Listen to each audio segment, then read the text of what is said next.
This particular book is more along the line of a vertical drilling down into a particular period of his life, the period being from 1942 in the summer through almost the end of 43 when he was living in Havana.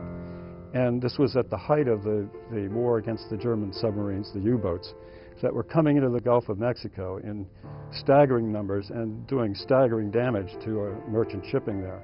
And this was a period when Hemingway was in his early 40s. He had just finished publishing For Whom the Bell Tolls, which was a staggering success. He was at the top of his game. He had offers to do movie scripts for significant six-figure amounts. And yet, despite the fact that he could leverage this success, he decided that he would volunteer his fishing boat and himself and his friends to go out and look for U-boats that were ravaging the Gulf. He was a man who knew about war, and he didn't like war. He hated war, as a matter of fact. He said so.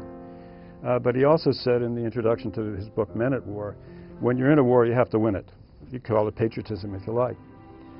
But there was also something about this search that appealed to him. I mean, if you've read The Old Man and the Sea, you know that this was very similar metaphorically to this whole hunt for U-boats. I mean, he was obviously a deep-sea fisherman. He knew the Gulf Stream. He knew the Gulf of Mexico intimately. It appealed to his imagination in a way that I think was significant. So it was both practical and metaphorical at the same time. So this is a period that has been written about in the biographies, but necessarily, since they have to cover so much of his life, they've only mentioned this incident. And it seemed to me, when I looked into it, that there were two kind of windows. One was the Hemingway window into the war on the Gulf and the war against the U-boats.